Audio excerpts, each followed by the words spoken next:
Olá a todos, bem-vindo ao nosso canal. Hoje nós estamos aqui com mais um episódio da minha tese.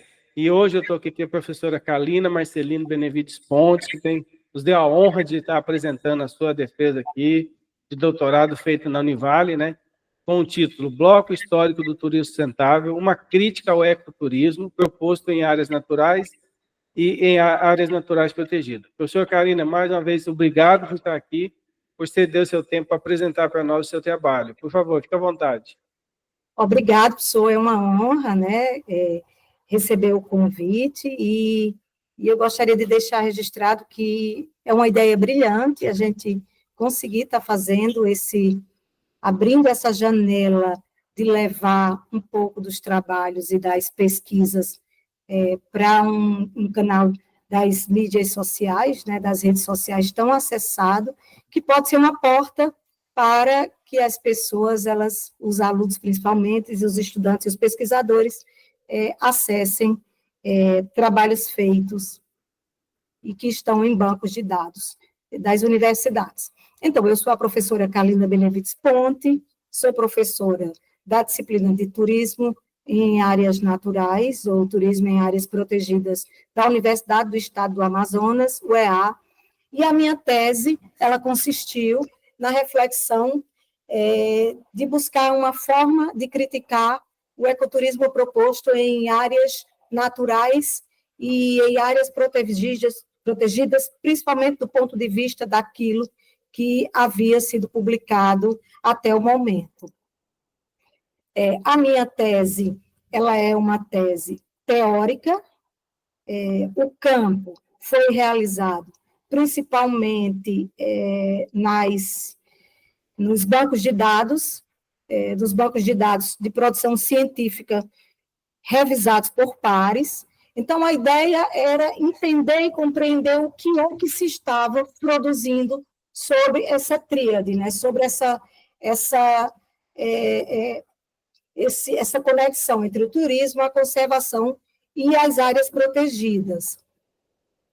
E aí, diferente da ideia de seguir um pouco daquilo que foi levantado dentro das pesquisas sobre o turismo, principalmente publicadas por pares em revistas acadêmicas e em bancos de dados universitários, teses e dissertações de mestrado, eu busquei sair do modo positivista e tentar pensar essa reflexão a partir de um outro modelo teórico. E eu escolhi o Karl Marx, né, o marxismo, a partir do ponto de vista do método por ele criado para entender o modelo capitalista.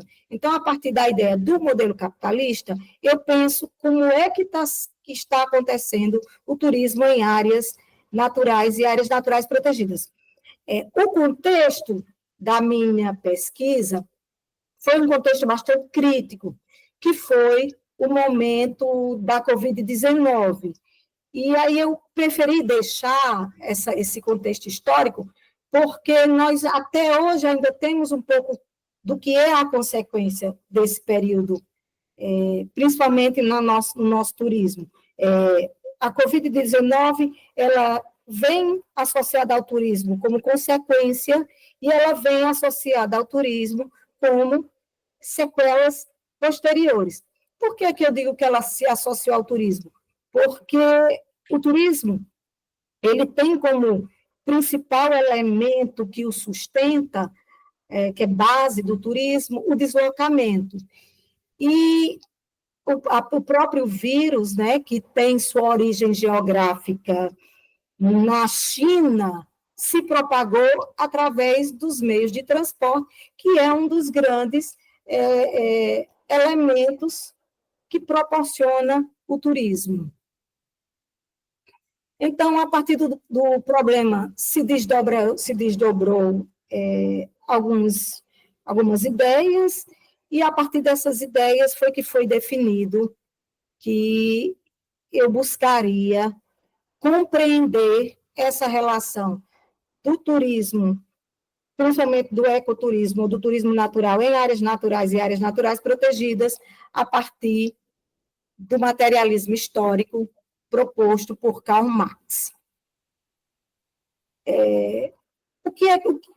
Qual é a grande importância de se pensar uma tese a partir do materialismo histórico marxista? É a questão da dialética, né?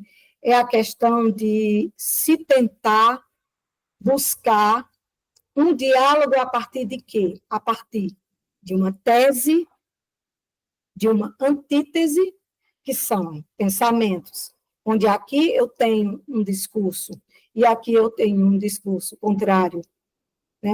São discursos que divergem, mas que fazem parte da mesma vertente, tratam-se da mesma coisa, e a partir daí construir uma síntese. E o que é uma síntese dentro do materialismo histórico, dentro da dialética marxista? Uma síntese não é um resumo. Uma síntese é a terceira reflexão que nasce do embate entre a tese e a antítese. Então, quando você tem um discurso que está sendo propagado, um discurso que diz que aquilo que está sendo propagado é uma narrativa, e você coloca os dois frente a frente, isso tem que gerar uma terceira ideia, uma terceira reflexão. E essa terceira reflexão da dialética é a síntese, ou seja, é a conclusão de toda a reflexão que você se propôs a fazer, que o aluno, né, que o pesquisador se propõe a realizar.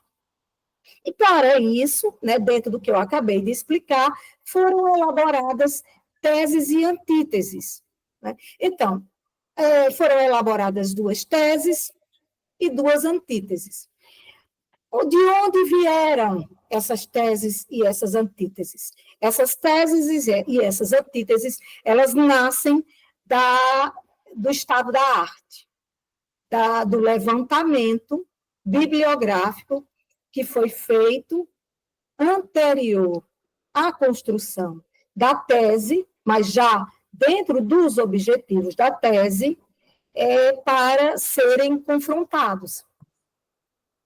Então, o que nós encontramos na literatura em 2021 é que existia uma aproximação teórica e prática entre as ações e os conceitos de sustentabilidade com o ecoturismo implantado em áreas naturais, e que também existia um discurso que identificava um cenário de confluência e de divergência e de conflitos entre essas abordagens da sustentabilidade, principalmente quando se pensa a sustentabilidade do ponto de vista institucionalizado. E, diante das teses, se propôs um pensamento contrário. Há realmente uma aproximação ou há um distanciamento prático entre essas ações? E nós identificamos um cenário de divergência entre as abordagens e aquilo que é praticado ou não? E a partir daí, ou pensando isso a partir do objetivo geral dessa tese, se chegou à síntese, que é o que a gente vai ver lá na frente. Então, a ideia, o objetivo geral, foi analisar o processo de interação dos diferentes atores envolvidos nas ações efetivas do planejamento do ecoturismo em áreas naturais e ou áreas protegidas a partir do registro do seu discurso, identificando os fatores socioculturais, políticos, econômicos e espaciais que contribuem para o desenvolvimento e a sustentabilidade desses destinos. É importante que fique claro que aqui, quando a gente coloca o discurso, e a gente tem que trazer essa palavra para os dias atuais, né, para a forma como a gente está enfrentando o nosso embate com essa gama de informações que a gente recebe diariamente através das mídias, esse discurso ele ganha um lugar importante no cenário atual como narrativas, né? A diferença é que quando eu faço uma tese em cima de um discurso, eu estou trazendo o teor científico do estudo, né? A minha tese, ela se baseia em discursos, mas hoje, trazendo isso para a atualidade, há quem diria que nós estaríamos trabalhando com uma guerra de narrativas. O importante é entender que, muitas vezes, discursos e narrativas podem ter sentidos similares, mas, dependendo do contexto, eles dizem coisas diferentes. E os objetivos específicos, eles trazem justamente o suporte que eu utilizei para chegar, né, à construção da minha tese, e a grande contribuição foi, dentro de tudo que eu pesquisei, compreender e verificar a possibilidade da gente estar hoje vivendo o que diria Antônio Gramsci, que também é marxista, e que traz a questão do materialismo histórico para dentro do discurso marxista, que é a ideia do que ele chama de bloco histórico-cultural. Professor, quer fazer algum adendo? Então, e aí esse bloco histórico que você está falando aí na tua tese, o bloco histórico do turismo sustentável, né? Que é a pauta do trabalho, é esse, né? Essa é a minha tese, né? A minha tese, baseada em tudo que eu estudei, é que hoje nós vivemos, assim como o Gramsci, entre a década de 40 e 60, ele desenvolve o modelo, ou ele desenvolve a teoria do materialismo histórico, né? Ele era marxista, ele tem como base, para propor a teoria do materialismo histórico-cultural, ele baseia-se no método de Marx. E aí eu fiz o mesmo caminho para propor que, assim como ele mostra que no pós-guerra nós vivíamos uma guerra cultural baseada no materialismo histórico-cultural, hoje nós vivemos, atualmente, né, nós vivemos uma guerra cultural, materialista, cultural, só que na vertente ambiental. E aí eu trago esse conceito, que seria o bloco histórico do turismo sustentável. E aí aqui foi a caracterização da pesquisa, né, que isso aqui foi o que foi o suporte, né, eu tive o método, o materialismo histórico dialético, e a partir de uma abordagem qualitativa e uma pesquisa teórica, a partir de estudos de caso, né, a partir de textos publicados em revistas científicas, em bancos de dados, todos revisados por pares, eu faço essa proposta dessa reflexão. Um outro elemento que é importante considerar nesse trabalho é que, a partir da ideia de trabalhar artigos teóricos, eu busquei, no modelo de revisão sistemática, organizar o estado da arte. O que é interessante, professor, é que a revisão sistemática, até então, até meados de 2020, ela nunca tinha sido um instrumento técnico para se trabalhar publicações na área de turismo. Se fazia muito revisão bibliométrica, entre outras, e a sistemática não. Esse foi um desafio, mas rendeu frutos, porque começamos a entender a importância do modelo de revisão sistemática para estruturar um estado da arte. E aí, esse também é uma contribuição da minha tese.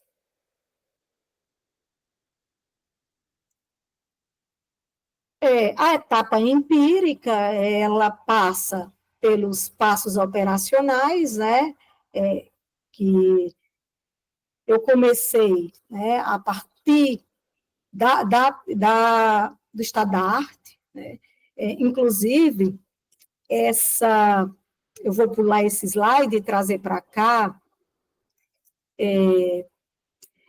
essa apresentação desse slide, onde eu mostro que foram feitos 2 grandes exercícios, né? Em 2009, em 2018 e 2009, eu fiz a primeira revisão do que tinha sido publicado, né, do estado da arte, e pós esse período, quando eu já tinha conseguido identificar os elementos, ou seja, o que seria a lacuna, né, quais elementos precisavam ser entrelaçados para o objetivo da minha tese, eu fiz uma segunda revisão sistemática, uma segunda revisão do estado da arte, né, revisão da literatura publicada, e aí apareceu,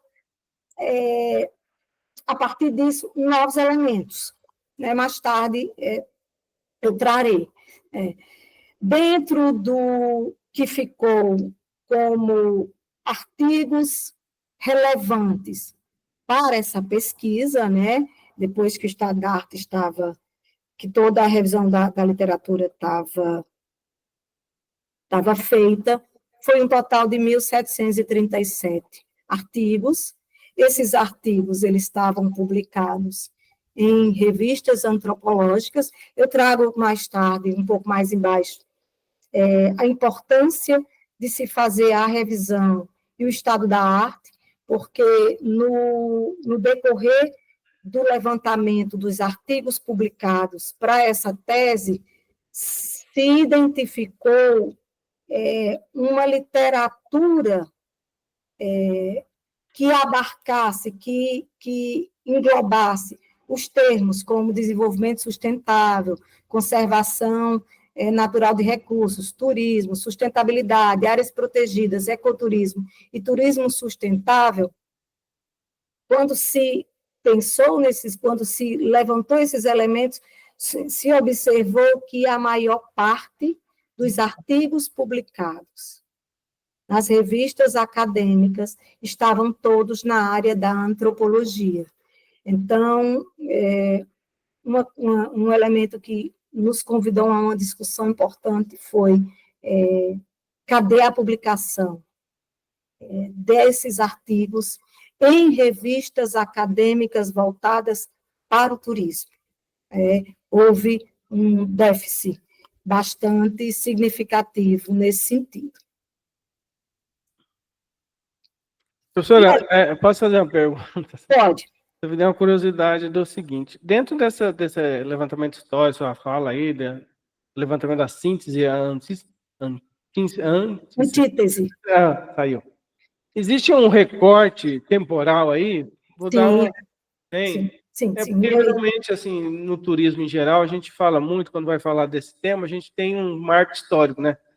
O pessoal vai lá na Conferência de Estocolmo, parece que tudo surgiu ali, não sei. Então, no trabalho tem também. Tem um recorte temporal, professor. Ele é fundamental, né, o recorte temporal, porque ele nos dá uma visão de um dado período, né? Os artigos que foram utilizados na revisão sistemática, o recorte temporal foi de 2010 até 2020, né? Por quê? Porque, a princípio, nós fizemos de 2010 a 2019, que pegaríamos tudo aquilo que estava publicado até 2018.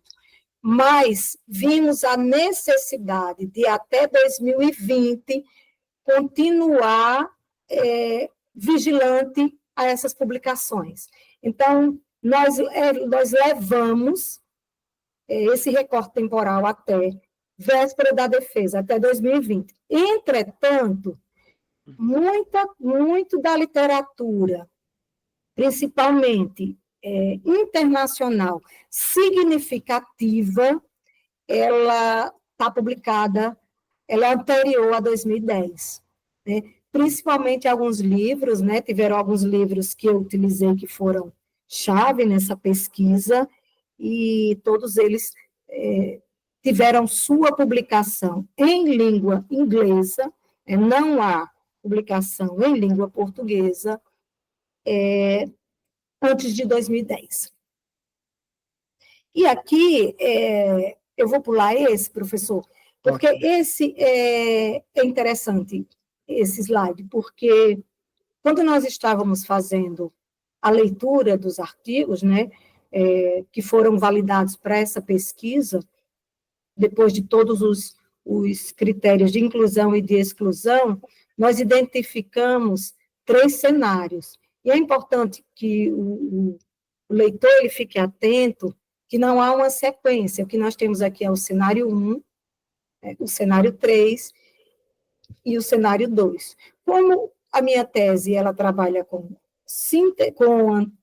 tese e antítese, o cenário 3 seria a síntese da relação entre esses cenários. O que é que nós identificamos na literatura?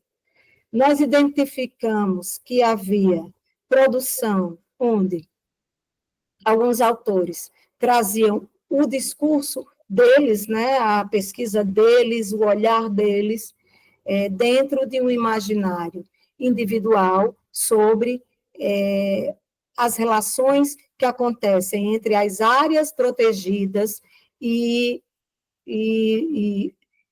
o ecoturismo, o ecoturismo ou o turismo de natureza, sempre pensando na vertente do tripé da sustentabilidade, né? Que seria justiça social, equidade econômica e proteção ambiental. Então, nós identificamos, o primeiro cenário seria esse, o cenário do discurso individual.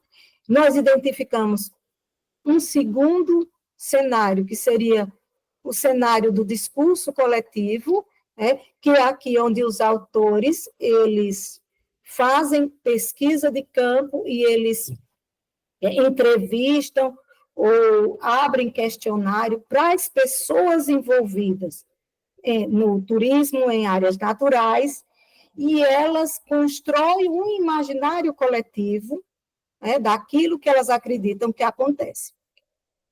E desses 2 cenários, nós identificamos, já é uma síntese, dentro desse discurso, nós identificamos a realidade social, né, entre quem diz como está sendo e quem diz e quem está vivendo. Falando numa linguagem mais coloquial, é bem simples isso aqui, é entender o pesquisador, o olhar do pesquisador para a atividade do ecoturismo em áreas naturais protegidas, e no cenário 2, o olhar de quem está dentro da unidade da área protegida praticando turismo. É o olhar daqueles que estão envolvidos. E nisso nós encontramos o primeiro elemento importante dentro dessa discussão, que foram os conflitos. Os conflitos aqui, eles aparecem de 2 formas. Eles aparecem como elemento divergente entre discursos e como conflitos reais, conflitos materializados nessa relação. Aqui é um pouco do panorama, professor, daquilo que eu falei do marco temporal, né? Então, das publicações, nós encontramos apenas essas dentro da vertente. Como o turismo acontece, como o ecoturismo, o turismo sustentável, ou o turismo de natureza acontece em áreas protegidas. Então, o cenário, em termos de publicação, é esse que está nesse slide. Mas vamos passar. Aqui, eu trago um pouco, quando a gente pensa em conflitos, a gente pensa como é que está acontecendo, onde se acimenta esses conflitos. E aí a gente tem alguns elementos aqui que vão servir de assentamento para se compreender, né, esse processo da síntese, né? Nesse slide, aqui eu trago um pouco daquela literatura que é uma literatura marxista, uma literatura dentro, principalmente, do campo da sociologia, né, que auxilia esse pensar de como é que esse ecoturismo está sendo praticado em áreas protegidas. Então, aqui eu trago, por exemplo, o Michel Levy, com a ideia dele de que o ecoturismo ele pode ser uma atividade econômica, mas que ela tem os seus impactos. Aqui também eu trabalhei bastante o Allier, que traz o ecologismo dos pobres, onde ele fala muito da injustiça ambiental. E outros autores que eu não vou me estender, mas que, se alguém tiver interesse, eu posso discutir um pouco de cada um nesse contexto. Então, aqui o que é que eu já trago? Aqui eu já trago, dentro do que foi o resultado dessa tese, qual foi a ideia? Foi elencar categorias para se pensar quais análises poderiam ser realizadas a partir das categorias. Só que é importante que fique muito claro que as categorias que foram usadas nesse trabalho, né, nessa tese, elas saem de um documento publicado pela Organização Mundial do Turismo em 2002, em que ela coloca que o ecoturismo, o ano de 2002 foi elegido pela OMT como o Ano Internacional do Ecoturismo. E a partir das atividades, ou do que foi proposto nesse ano, foi publicado, né, pela ONU com a OMT um compilado de práticas do ecoturismo mundiais que eles consideravam práticas práticas sustentáveis.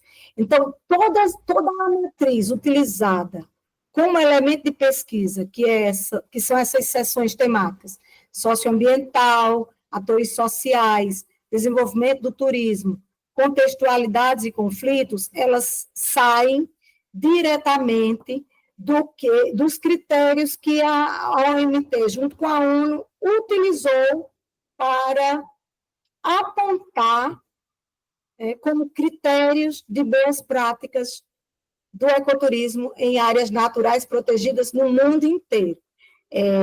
Como foi que aconteceu a seleção? Todos os países membros da OMT foram convidados a enviar para a OMT um exemplo, um modelo ou um projeto de ecoturismo que esse país estava implementando, ou já havia implementado recentemente, ou estava trabalhando, que eles consideravam, o país, né, de origem, considerava como excelente prática de ecoturismo. Então, a partir dos critérios utilizados pela OMT, nós trouxemos para dentro dessa pesquisa os mesmos critérios que em 2002 a OMT estavam dizendo que seriam critérios onde nós poderíamos mensurar as práticas positivas do ecoturismo. E aí eu fiz uma análise em cima desses 55 projetos. E desses 55 projetos nasceram essas categorias, né, principais. E aí, professor, foi muito importante esse exercício, porque a partir daqui, se percebeu que aquilo que os países enviaram, foram 55 projetos, 55 países, enviaram como melhores práticas em 2002, poderiam nos dar um norte do que seriam as melhores práticas em 2019, e nós também testaríamos a condução desses projetos, né? Eu também fiz um levantamento de quais ainda existiam, bem poucos, e alguns continuavam com sucesso, e outros redimensionaram esses elementos que eles consideravam, à época, como essenciais para as boas práticas do ecoturismo. E esse exercício foi o que nos deu a base ou sustentáculo para que a gente pudesse chegar à ideia de que, dentro do modelo do materialismo histórico-cultural, nós estaríamos hoje vivendo o bloco histórico do turismo sustentável. E aí eu vou explicar o que é o bloco histórico do turismo sustentável. Sigamos. Aqui ainda está dentro, né, dos resultados. Essa figura ela tem uma relação direta com aquela figura anterior. O leitor ele pode observar que é a mesma figura, apenas ela foi outros elementos foram trazidos na discussão, e aqui, dentro dessa figura, existem dois elementos que são importantíssimos, né? Que foram os elementos que subsidiaram essa tese. Um é a reprodução social, né? A partir de quê? De um discurso hegemônico, e o outro lado, a reprodução social a partir de um discurso hegemônico. Nesse caso, de quem? O primeiro discurso hegemônico dado no campo individual e o segundo discurso hegemônico dado no campo coletivo. Então, professor, numa linguagem coloquial, o que é que nós observamos?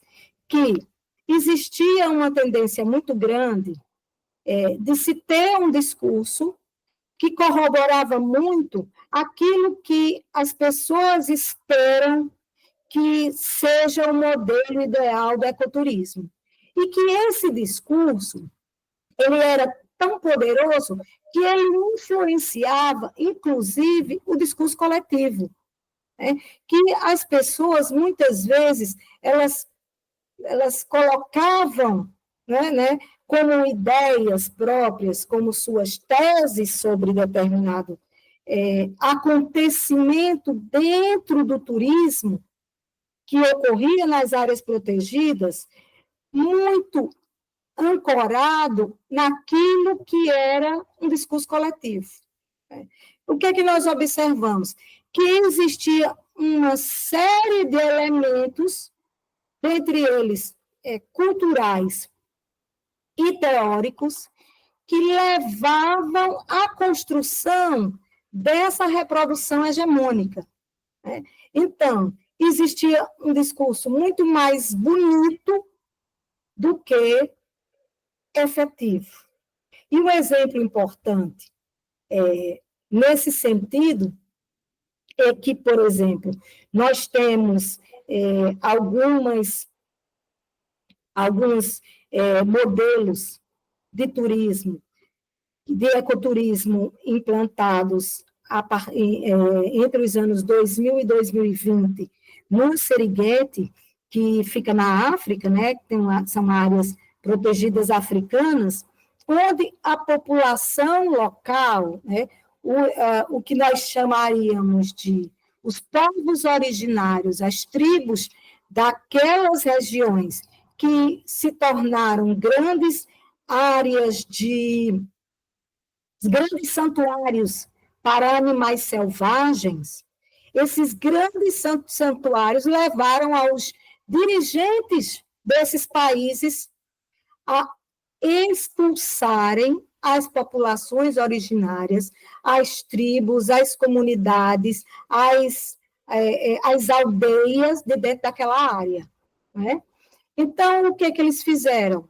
Em 3 desses parques, eles expulsaram os moradores que estavam ali há milênios, né? Com práticas sociais, culturais e de proteção ambiental há milênios.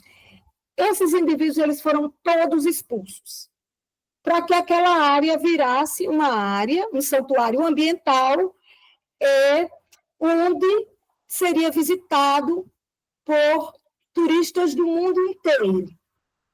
E aí, vale nesse momento um questionamento.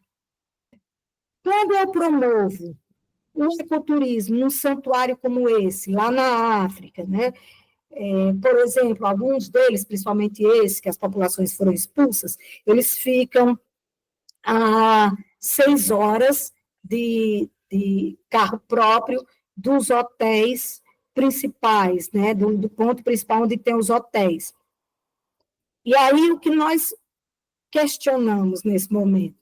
Certo, um turista europeu, com dinheiro, ele vai pegar um avião, ele vai se deslocar até a África, ele vai ficar nesse hotel, no outro dia ele vai contratar esses guias ou essas empresas de turismo que vão levar eles para visitar esses santuários, e lá eles vão, muitas vezes, consumir alguns souvenirs e produtos feitos a partir de elementos retirados da natureza e do meio ambiente, mas que serão vendidos como souvenir.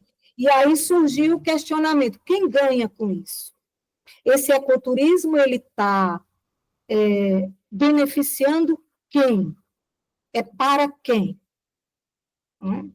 E aí, em cima dessa pergunta, quem se beneficia, foi que nós identificamos uma reprodução de um discurso hegemônico.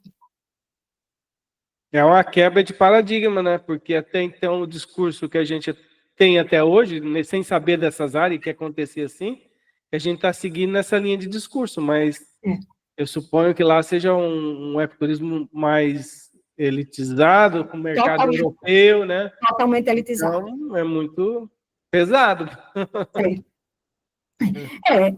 E assim, eu vou trazer um pouco até mais próximo de nós, professor. Eu vou trazer um exemplo, por exemplo, o exemplo da Disney.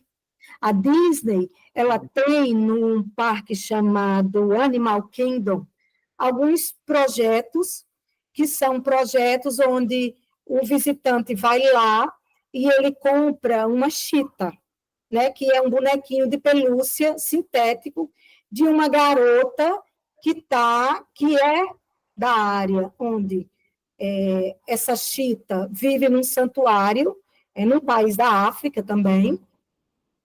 Essa garota é oriunda desse país, ela está ali vendendo pequenos certificados e o bonequinho, onde ela coloca que aquela venda daquele bonequinho é para ajudar a manter o santuário.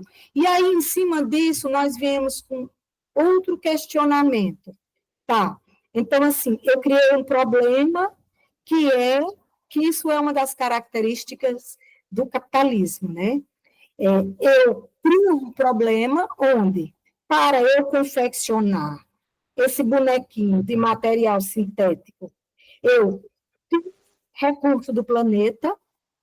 Esse bonequinho, muitas vezes, ele é confeccionado por uma criança num país asiático, onde não há leis trabalhistas e onde não há justiça relacionada ao trabalho. Eu importo esse bonequinho para eu vender, né? Eu tiro aquela menina que poderia estar tendo uma opção de trabalho, de educação, de formação na terra dela, né? Eu trago para um parque, onde os parques estão localizados numa área de extrema desigualdade social, né? A área onde os parques da Disney estão construídos, que antigamente era um grande manguezal, foi uma área onde foi reproduzida, né? Onde a natureza ela foi reproduzida, onde os elementos eles foram reproduzidos para dar espaço a um visitante que tem que ter um certo status para ir até lá. E aí, para isso, para que aqueles parques funcionem, os Estados Unidos, principalmente aquela região, é uma região de extrema desigualdade, né? O salário aproximado daquelas pessoas que trabalham ali nos parques é em torno de $1.200, né? E uma moradia num hotel, como se fosse o que nós tínhamos antigamente, as pensões, ali na mesma região, ou mesmo próximo dos parques, custa em torno de $1.000, né? Então, eu estou beneficiando quem com todo esse processo? Né? Porque eu tiro essa menina, eu tiro do meio ambiente, eu usurpo do meio ambiente uma matéria-prima para confeccionar um boneco sintético que vai futuramente virar lixo, para manter um cenário de um santuário de chiitas, onde parte da gestão desse santuário é feita pelo governo. E quem vai visitar esse santuário é um turismo de elite. Né? O turismo de visita de santuários na África, hoje, ele é classificado como um turismo de classe alta para elite. Não é um turismo acessível à classe média, por exemplo. Certo? Então, foi justamente isso aqui eu vou passar, professor, porque é só mostrando onde a gente confirma o que eram a nossa tese e a nossa antítese, né, para a gente chegar à própria construção dessa tese, né? Que como foi que a gente pensou justamente essa construção? Por que a gente diz que a gente está num bloco histórico do turismo sustentável? O conceito ele vem a partir do conceito de bloco histórico-cultural, do Antônio Gramsci, onde ele coloca que, para que um pensamento sobre algo se trate, se firme, hegemônico, para que ele se estabeleça como um discurso verídico e um discurso sem falha numa sociedade, ele precisa de alguns elementos que o farão se tornar o discurso verossímil, o discurso verdadeiro. E esse discurso verdadeiro, ele não tem uma relação direta com a realidade, com o concreto, e sim com aquilo que se quer que a sociedade entenda como algo aceitável. O próprio, puxando nessa linha, o próprio Karl Marx, ele coloca a teoria marxista, o que é que ela diz? Ela diz o quê? Que o capitalismo, né, que foi esse modo que nós, seres humanos, inventamos de produzir riquezas e distribuir riquezas, né, ele tem duas grandes características. Uma é que ele é altamente contraditório e outra que ele é altamente desigual. O capitalismo ele parte da ideia de que quem pretende acumular riqueza vai acumular até o infinito, independente de quem e do que se prejudique para que aquele que inventou esse modo de produzir e de distribuir riquezas permaneça no topo da cadeia, né? E aí, quando a gente pensa em produzir riquezas e distribuir, a gente sabe que a distribuição dessa riqueza ela é bem falha nesse modelo. E isso é uma das contradições do capitalismo, né, colocada por Karl Marx. E dentro dessa contradição, ele coloca exemplos simples, como, por exemplo, nós somos tão engajados em discursos, que são discursos que sustentam esse modelo até hoje, que a gente sequer percebe o quão contraditório é o capitalismo. O capitalismo, por exemplo, ele diz que nós temos um planeta, mas a gente pode consumir 3. E que a gente vai consumir 3 planetas, mas espera aí, é para 6 beneficiados. Não quer dizer que nós vamos beneficiar todos. E, como nós só temos um planeta, toda vez que alguém, que quem criou esse modelo, cresce ou acumula, mas quanto mais ele acumula, mais alguém fica sem. E isso é uma das grandes contradições. E, em cima disso, o que é que o Gramsci ele coloca? Que esse modelo apontado por Karl Marx, quando Karl Marx ele escreve o Capital, que ele coloca todo esse modelo, e ele está falando, o que é que ele está observando? Ele está observando, naquela época, o modelo rural britânico. Então, ali ele está observando e mostrando justamente isso. Como é que essas pessoas, que ele chamava a burguesia, qual era o caminho que essa burguesia tinha encontrado para produzir e distribuir riquezas. E aí ele vem ele constrói todo um método para a gente compreender como é que isso acontece. Isso foi há muito tempo atrás. E aí, quando você puxa para o modelo, para os dias de hoje, aquilo que ele observou lá é a mesma coisa que a gente observa aqui. Entretanto, o Gramsci, o que é que ele coloca? Que esse modelo, por ser contraditório e insustentável, de tempos em tempos, ele precisa se reinventar. E esse tempo reinventado, o Gramsci ele chama de bloco histórico-cultural. Então, o que é que ele explica? Que de tempos em tempos, o capitalismo percebe que ele é algo que ele não tem sustentabilidade por si só, ele sabe que ele precisa se reinventar. E aí, quando ele se reinventa, ele faz uma transformação muito grande no modo de operar essa produção e distribuição de riqueza. E aí, o Gramsci, o que é que ele coloca?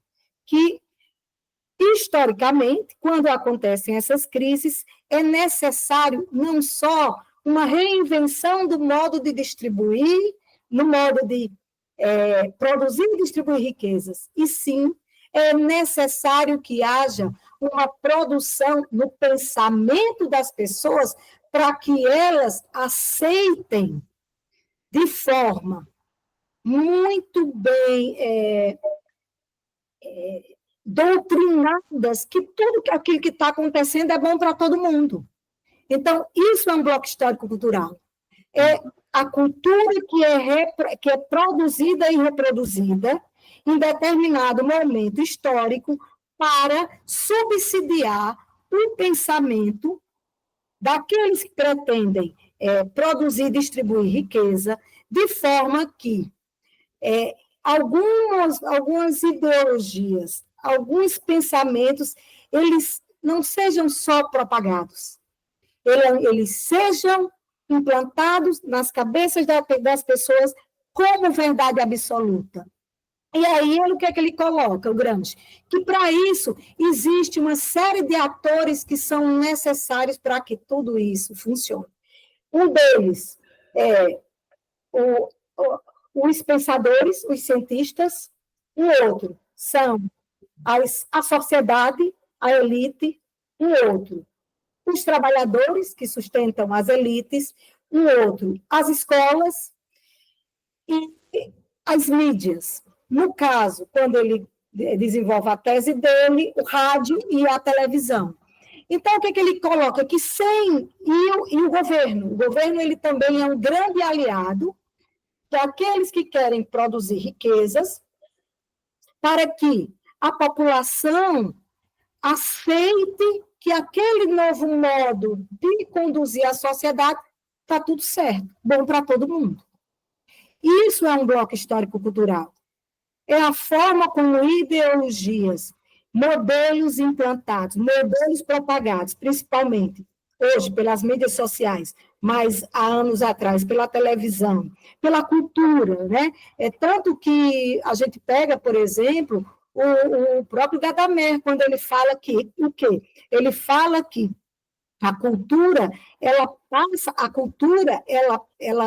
passa a ser um modelo desenhado pela elite. Então, o que é cultura? Não é o que ele observa que a elite determinou que é cultura. O que é cultura? Cultura é uma obra de arte, cultura é uma música, cultura é uma peça de teatro. Quando que a cultura é a expressão mais pura do ser humano. Então, tudo é cultura, mas não é assim que se entende a cultura.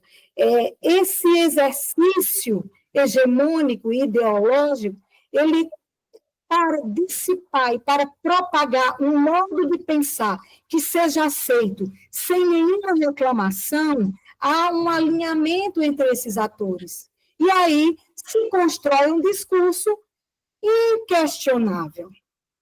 Por isso, professor, que eu digo hoje que nós vivemos no bloco histórico do turismo sustentável, onde o discurso sustentável, o discurso de como o ecoturismo e o turismo acontece, ele não é questionado. Ele não é questionado porque por trás do modo como se produz esse turismo, antes desse turismo ser produzido, existiu todos um pensamento construído aqui atrás que me convence de que está tudo certo. Entendeu? E aí, trazendo para o momento atual, onde eu corroboro que nós continuamos dentro de um bloco histórico do turismo sustentável, nós temos hoje, né, uma agenda, que é a Agenda 2030, que vem com uma proposta sustentável, né, onde alguns elementos foram pensados a partir de quem produz esse discurso hegemônico, de quem está no topo. Né? Então, existe uma elite nesse topo que propaga um discurso que é para ser o discurso coletivo e aceito, que nesse momento, por exemplo, desenvolveu mais uma estratégia de nos manter presos a esse mesmo processo ideológico, onde a gente não questiona absolutamente nada relacionado ao ecoturismo. E nós temos, eu aqui coloquei só alguns das propostas da Agenda 2030. Em 2020, eu coloquei esses. Hoje, professor, eu acredito que todos os 30 objetivos da Agenda 2030, eles estão enviesados. Eles têm, por trás deles, um discurso ideológico de manter no topo quem está no topo e manter quem está lá embaixo em situação bem pior do que estava antes. Né? E aqui eu trago também, é importante, essa figura ela tem muita importância, porque todos esses elementos, PSA, ODS, CBC, ecoturismo, PES, TEB, REDD+, ICP, ICDPS, todos esses elementos em cor de rosa, professor, são projetos propostos pela ONU, Unesco e a OMT para a sustentabilidade. E todos esses projetos, eles têm o mesmo viés ideológico de colocar para aqueles que não são atentos que o modelo propagado do ecoturismo hoje é um modelo sustentável. Então, nós acreditamos nesse modelo sustentável, professor, porque a gente está muito bem doutrinado. Quem bem lembra, eu vou dar 2 exemplos simples de como existe uma manipulação, como esse bloco histórico do turismo sustentável ele é válido. Em 2016, o órgão da ONU, que é a IUCN, que é o órgão responsável pelas questões ambientais mundiais, ele teve como diretor, foi nomeado diretor, um ex-diretor da Exxon Valdez. E quem é que não lembra de quem é a Exxon Valdez? Então, por que eu estou colocando isso? Eu poderia colocar aqui, professor, se a gente tivesse tempo, 50 exemplos. Eu gostaria de dar só esse, e um outro que eu gostaria de dar colocaram o príncipe, o Ruivinho, o filho do príncipe da Inglaterra. Harry. Isso. Príncipe Harry. Isso. Para discursar numa conferência da ONU sobre proteção ambiental, sendo que hoje a gente sabe que a Inglaterra continua sendo uma das maiores neocolonizadoras da África e que países como o Sudão, entre outros, passam fome e miséria porque são colônias, são colônias que, de seus recursos, eles não têm acesso, a maioria está transferida para os países ricos, e que todas as vezes que esses países tentam se rebelar contra esses neocolonizadores, como, por exemplo, a França, entre outros, os países se unem e transformam aquilo numa guerra e colocam que essa guerra é para eliminar os contraventores. Né? E, apesar de estarmos num mundo em que as notícias elas são velozes como a luz, nem tudo o que acontece no mundo é propagado. Porque se tudo o que acontecesse no mundo chegasse ao acesso das cabeças pensantes, nós não estaríamos num bloco histórico do turismo cultural, né, ou do turismo sustentável. Desculpa. Um outro exemplo que eu gostaria de dar é o exemplo da Coca-Cola. Todo mundo sabe que a Coca-Cola destruiu Maceió. A partir de quê? A partir da empresa que extrai a matéria-prima para aquele plástico verde, onde a Coca-Cola é o principal comprador, né? Essa extração desse plástico verde causou danos irreparáveis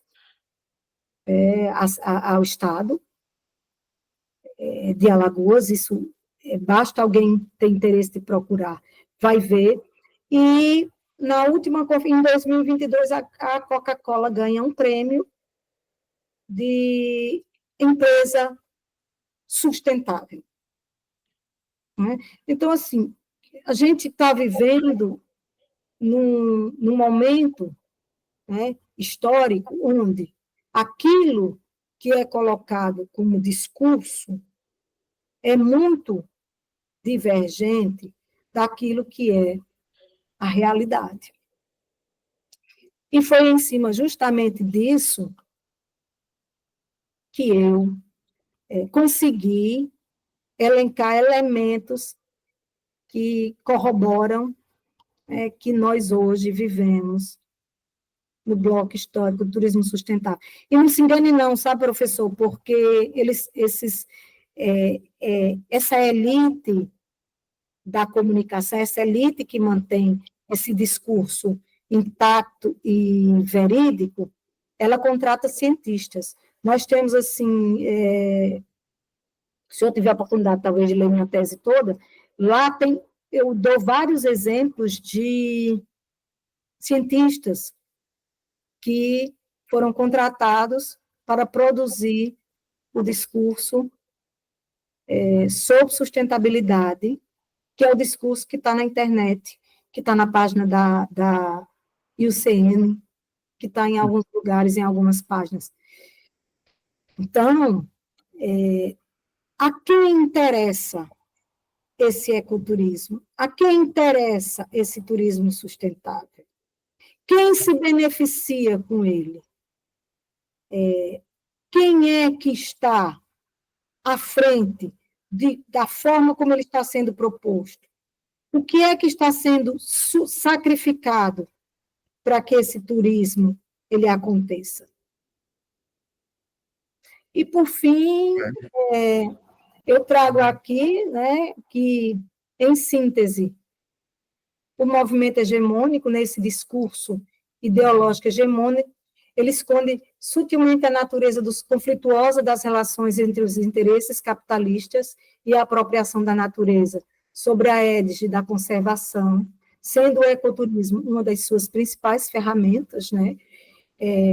A história nos mostra que é necessário perceber que passado, presente e futuro são a mesma coisa, que os modos, os meios de organizar e produzir riquezas inventados pelos homens no passado, se não forem corrigidos, alterados e repensados, eles serão propagados no futuro, porque no presente eles já são.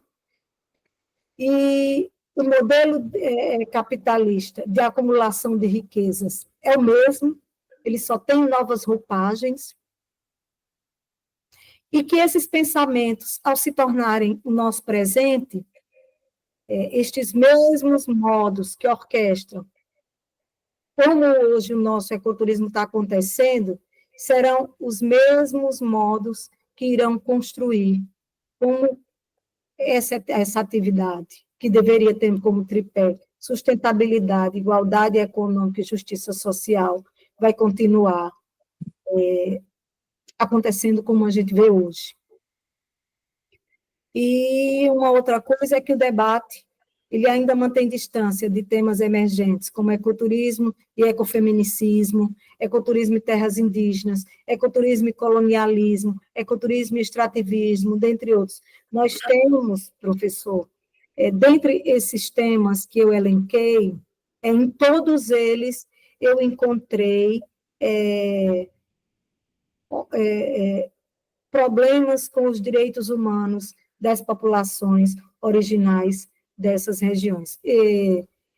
Principalmente, um elemento que eu não trago aqui, mas que hoje é importante também a gente se pensar, é a questão também da grande migração mundial, que também é um elemento desse capitalismo, né, como ele vem sendo, como ele é conduzido, e que também está trazendo problemas ambientais.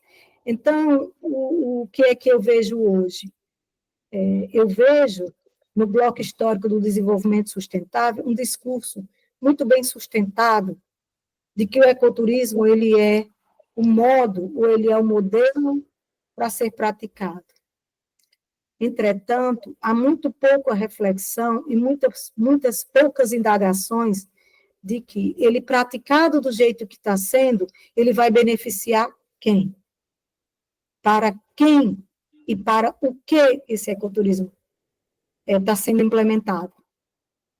E, por último, professor, eu trago aqui o que eu deixo de legado para os próximos pesquisadores, né?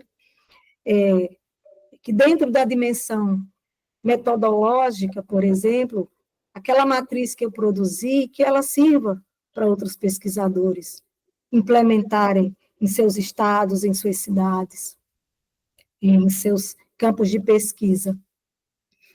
E que, em termos de dimensão teórica, que a gente busque, né, outros modos de pensar a produção do turismo, principalmente a produção do turismo hoje, né, que a gente consiga ter um olhar reflexivo sobre desde o passado, né? Em termos de perspectiva, eu gostaria de deixar a ideia de que os pesquisadores sejam instigados a mexer nesse vespeiro. E em relação às limitações, algumas eu já coloquei lá, que foi tudo aquilo que eu não pude explorar no campo dessa pesquisa. E obrigado, professor. É isso. Professora Kalina, falar uma coisa assim, ó, dentro do que eu pensei do projeto, da nossa ideia, perfeito. Perfeito. Por quê? Até que pergunta eu faria agora no final? Não poder, a ideia é que esse trabalho fique disponível para todo mundo. Qualquer pergunta que eu faça aqui estaria colocando o meu ponto de vista. E dentro da sua apresentação, achei perfeito. Assim, vou degustar desse momento de hoje por muitos anos na minha vida. Queria dar parabéns, eu queria agradecer por ter colocado essa nossa segunda tese. A expectativa era muito boa, mas o que a senhora nos apresenta é espetacular, ok? Obrigado, professor. Obrigado pelo tempo da senhora ter colocado todo esse trabalho à disposição das mídias sociais, vamos dizer assim. Obrigado, professor. Obrigada a você, professor. É como eu lhe disse, eu acho que esse é um capítulo muito importante nesse momento, porque a gente levar nesse modelo, nesse modo, para as pessoas, para elas instigar mesmo a pesquisa, para a gente sair, professor, de sempre, de pesquisar a mesma coisa. Eu penso que a gente pode ampliar muito mais o campo de pesquisa. É um desafio muito grande. É um desafio muito grande, porque a gente precisa compreender muito daquilo que não foram áreas que nós fomos dados a adentrar. São universos muito mais complexos do que o nosso. Mas é importante entender que esses universos, eles trazem uma contribuição extraordinária para a nossa atividade. E eu gostaria também de deixar uma última palavra. O professor Perdigão, ele foi um dos avaliadores da minha banca, e ele me fez uma pergunta quando eu terminei a defesa. Ele disse: professora, diante de tudo isso, a senhora acredita que existe uma solução? E, professor, eu respondi para ele que sim. E eu acredito que está no ecoturismo. Mas eu também acredito que está no ecoturismo pensado e praticado de uma outra forma. Não nesse modelo que ele vem sendo propagado, onde a gente beneficia, muitas vezes, o dono da área, o governo, o Estado, a ONG, e a população originária que está lá, que conhece, e que deveria ser beneficiada, inclusive para que elas permanecessem nessas áreas, elas são muito negligenciadas. Então, o ecoturismo, a partir do que realmente ele é uma das grandes soluções para o planeta hoje. E eu acredito muito nisso. Obrigado. Eu tenho certeza que essa apresentação vai tocar muita gente no futuro, como tocou a mim hoje, professora. Muito obrigado. Obrigada a você, professor.